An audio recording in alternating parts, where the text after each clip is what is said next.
May is Road Safety Month. The Motorcycle Development Program Participants Association, or the MDPPA, seeks to help our riders stay safe and informed on the streets.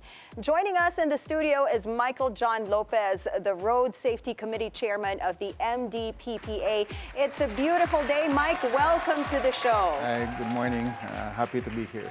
Good morning. Let's dive straight into our topic today, our conversation. We've seen a troubling number of road-related accidents lately. Now, according to data from the PNP Highway Patrol Group, there is a little over 4,000 motorcycle-related road crashes from January to April of this year. And there's also over 15,000 cases recorded last year, 2024. Now, what do you think are the biggest contributors to this surge? Yeah, for the data, the factors contributing for the accidents or road crash are majority for speeding and destructive driving. But meron tayong mga hindi na papansin na also contributes sa mga data natin, like yung poor maintenance of the motorcycle, and also yung preparedness ng ating riders, yung mga hindi nakikita by data, pero that also contributes on the numbers of accidents. When we talk about yung accidents, and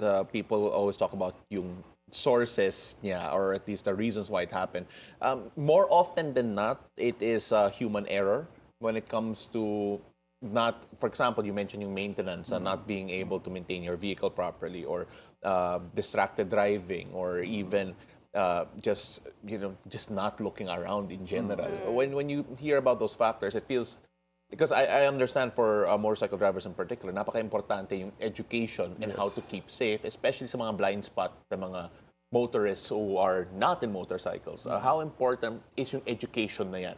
Yeah, maganda rin kasi na meron kasing concept regarding sa motorcycle na it is not safe na vehicle. So, actually, based on the numbers, more on human error or judgment or background education ang nagiging factor. For example, when handling intersection or yung roundabout, usually it will be a common understanding, pero sa iba, hindi pa rin po nila alam. Okay. And kaya ang importante rin dito is continuous learning for our riders, and also it's a shared responsibility yung road safety natin na hindi lang po yung gumagamit ng motorsiklo or yung sasakyan, and also pati po yung mga pedestrian. Lahat po ng gumagamit ng karsada is dapat na alam nila yung kanilang gagawin and always be safe sa paggamit ng mga karsada. Now that you mentioned road responsibility, road safety is really just not relying on the motorcycle riders. It's a shared responsibility. That's what you mentioned. In your view, what does shared responsibility really look like on our streets? For that, ma'am, ngayon, ang madali, nagsisharing lang ng blame. Madaling mag-blame si four wheels, mag-blame sa motorcycle, si motorcycle will do the same sa ano. I think it's not shared blaming, it's a shared responsibility and effort. So hindi lang po dapat na ang nag-e-effort is yung four wheels, nag-e-effort din po yung side namin sa two wheels. So lahat po dapat contributes on having a safe environment. Yeah. One of the interventions, at least by government, to help in terms of yung security of yung mga motorists natin is the implementation of mga motorcycle lanes and certain highways, thoroughfares rather, and then even some cycling lanes is for the bicycles, and in other words, dedicated lanes for certain vehicle types, even the bus lanes. When you see people not necessarily respecting that, what would you attribute that to? Because minsan may mga ibang motorists out there who don't even realize that certain lanes are certain lanes. One of my favorite examples is Commonwealth, na minsan di mo alam na sa motorcycle lane ka na kasi yung mga lanes talagang it feels a bit different in terms of as you drive down it. So when you take a look at factors like that, what government intervention could be done from an infrastructure perspective to make things even safer? For the infrastructure, may progress, yes. Nagkakaroon po ng mga progress for the infrastructure. Pero the volume of motorcycle and also cyclist is talagang very high. Yeah. So I think our infrastructure need to catch up on better roads, better signages, and also yung road markings po natin. And one of the factor is yung nakikita po namin na yung there's no continuity on the LGU's traffic regulations. For example, one city will approve this type of policy and the next city is not. So, yun po yung nakikita namin na factor na parang nahihirapan din po yung mga riders natin to adapt. For example, some cities like Quezon City have this motorcycle lanes, bike lanes, and some other cities ay wala kasi hindi kaya nung mga roads nila. So that are some challenges for the motorcycle riders. You mentioned a while ago proper education for motorcycle riders, and I believe your association has been conducting mga programs and workshops for road safety, and you have this program, Tropang Maalam. Yes. Can we talk about that? Si Maalam is yung modelo, aktibo, alerto, ligtas, alalay, and matalino. So that's the meaning that parang that is a ideal or a model rider for us. So for that program, we go to barangays, companies, and schools to conduct road safety seminars. Okay. Ang maganda po dito, for example, sa road safety committee po namin, we target senior high schools. So, ang idea po dito, we want to start them young. Na minsan po kasi, pag mga riders na, mahirap na pong pihitin yung mga kanilang understanding. So, aside from the rider clubs, we also target senior high schools. Yeah, kasi ang dami ngayon, no? When you look at yung mga motorcycle riders, you'll see a lot of them, mga teenagers talaga, and minsan sila yung get into motorcycle accidents. But I learned that you recently launched a road safety initiative for female riders. Ano bang mga challenges na hinaharap ng mga female riders, and how does this initiative address that? For the female riders, for me, there's no gender difference when riding motorcycle. I think the difference na nakikita ko lang po is yung confidence ng mga female to male. Kasi for us, male, minsan, we tend to be aggressive on the road, especially pag yung nagmamadali or parang na-cut ng onte, tapos ihahabulin mo yung nag-cut sa'yo. So parang ang treatment po namin for female and male, almost the same lang. Yeah. Right, I would argue that female riders are a bit more defensive siguro when they drive, which is good to an Safer extent. on the road, Safe to an extent.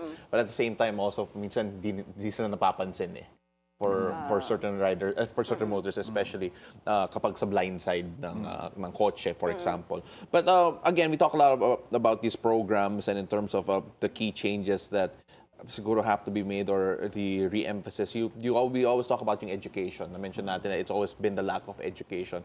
Sa palagay mo ba po, it's the barrier to actually, one, have a license, and two, have access to a motorcycle, especially at a very early age, it's probably maybe too low before they are actually considered to be roadworthy or safe on the road?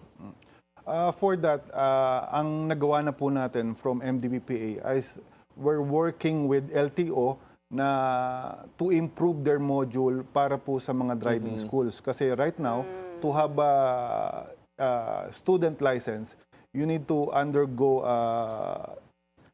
road safety schooling or seminars para makapag-apply ka ng student license. Before po kasi, yung mga basic requirements lang, ngayon, you need to undergo a class para at least assured po tayo na lahat ng gumagamit ng karsada natin na may license is may proper training. And hindi din po doon nagtatapos yun. We also now are working with Department of Education. We're lobbying na to input road safety topics in the curriculum. Kasi seminars we can do, yes. Pero if it's instilled in the curriculum ng mga bata, mas mabilis na natin silang mamomold to be a safety advocate or marunong sila mag-isip about safety. Yeah. Mike, we're talking a lot about the mga seminars and the education, and siguro pwede tayo, because since we have enough time, pwede tayo konting quick workshop dito when it comes to road safety. Let's try to debunk siguro yung mga key myths, or rather the most the advice that you tend to give the most when it comes to yung mga riders, those who are siguro kulang pa sa edukasyon in terms of road safety. What is the most important note that you have been giving constantly to try and change yung mga habits, yung mga hindi pa educated na riders?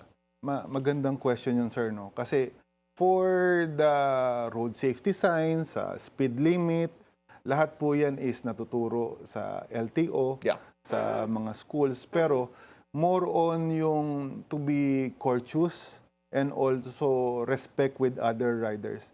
And isa po sa binabanggit namin sa mga seminars namin is you should plan your trip ahead of time. So meaning, kung meron kang pupuntahan na lugar, you plan it na hindi ka nag-rush. Kasi when you're rushing towards your destination, you tend to risk your safety practices. Right. So pag nagmamadali tayo, minsan hindi na tayo masyadong defensive mag-ride kasi may hinahabol po tayong oras. So plan your trips, and also iwasan po natin na mag-ride na nag-iisip ng problema. And yung mga focused ka lang sa road dapat. So wag ka problema. Lahat tayo may problema, pero pag nag-ride ka na ng motorcycle, pause mo muna yung problema kasi ang focus mo dapat is on the road. On the road. Be in the moment. Ayun. I feel like one of the popular misconceptions also is yung sa gear, sa safety gear. Of course, yung helmet is a must, right? But people sometimes sasabihin nila yung mga gloves, the proper footwear, parang optional lang yun. Is that true? Kasi I know there is this philosophy, all the gear all the time. Yes. Diba?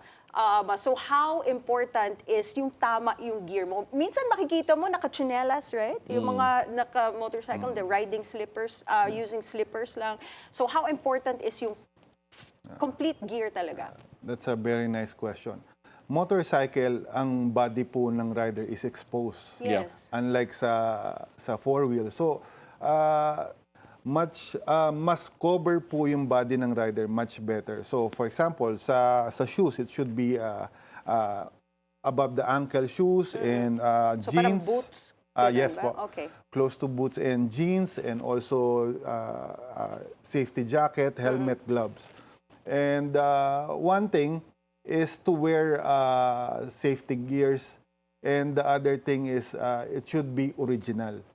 Kasi, Okay. for example po ma'am, we have fake helmets na yung impact po nun, yung liner, yung foam, ay hindi po talaga siya safe na pag nagkaroon ng sudden accidents, na baka yun pa yung maging cause ng trauma natin, head trauma. May, is there a way for siguro yung mga consumers, yung mga riders to check yung quality ng equipment? For the helmets, yung ating ICC, meron po siyang sticker na hologram sa likod. Pero unfortunately, pati yung sticker na ICC, na-fake. So much better to buy your gears on an authorized talagang legit na mga shops. Hindi yung mga on the side of the roads. Okay, so I go guess ahead. also it's important to emphasize that even if you're just going on a short trip, it's still important to Yes. wear your safety gear. Kasi iba would argue na dyan lang naman ako sa kanto pupunta. Yes. So why am I going to wear all my safety gear? So it's important that you wear that even if you're going short distances. Yes. Yeah, Yeah. I have a question about yung mga safety acronyms, simply because again, as a motorist, I'm not a rider, just to be completely fair. But yung acronym na ginagamit ng mga riders or the car drivers is yung blow baguettes, right? In terms of the safety acronyms, is there something special for motorcycle riders in particular? usually almost the same. Ang ina-add lang namin doon, like yung tick clocks, ang ina-add lang po namin doon sa pinakadulo is self. Kasi ang basically, ang sinishare po natin doon, yung mga inspection natin for the motorcycle, like yung fluids, yung tires, yung brakes, and yung gears, and also yung pinaka-last itself. Kasi ang dati, ang lagi lang po nating pinapacheck is yung motorcycle. Pero ang pinaka-importante rin po doon yung gagamit ng motorcycle. Na dapat you're mentally and physically healthy para mag-operate ng motorcycle. We're running out of time, but before we let you go, we want to bring up tong argument namin Oh my gosh. ni Paolo that we almost forgot we were gonna ask him. Kago off-air na to eh, pero let's go. Go. But are the big bikes or big motorcycles, are they allowed to park sa spaces that are allotted for cars? That's a very tricky question. No? Si Paolo kasi no. No, Ako, no, yes. they're allowed. They are allowed. Don't get me Okay. wrong. They are allowed. I just don't think it's right. Are they allowed to use car spaces anywhere? For my personal opinion, they can park on the parking space of the four-wheelers. But in terms of space po kasi, they can also park on the motorcycle. So, Kahit yung mga big bike? yes. Okay. So, I think it's their own preference kung saan po nila gusto mag-park. Pero for the rate kasi, ang mangyari doon, if they will park on the four wheels, it will be the rate for four wheels. So, yun po yun. And siguro, if I'm gonna think as that leisure bike or big bike owner, iniiwasan din po siguro nila kasi doon sa motorcycle parking, masyadong tight po Yeah. yung mga tabi-tabi, space. masikip Usually po maneuver. kasi sa mga big bikes, mahirap po siyang i-park and mahirap din po siyang tanggalin doon sa parking. Kaya siguro mas naglilin sila na they will pay more, doon na lang sila magpa-park doon sa sa four wheels. Magkakaroon tayo ng we're gonna have a poll for that. This, yes or no? Can kasi- they park or not? Kasi the heartbreak kasi nang umiikot ka sa park, nahihirap ka na mag-park. Siguro mga 10 minutes ka na umiikot sa parking lot. Tapos And then akala you mo, see that may bakante. open spot. Paglapit mo, may motorcycle. Sakit talaga. Sakit talaga. But anyway, yeah. all of that aside. That was a great conversation with you, Mike. Thank you so much for joining us this morning. Michael John Lopez, the Road Safety Committee Chairman of the MDPPA. Thank you, Mike. Thank you. Thank you so much for joining us. Now,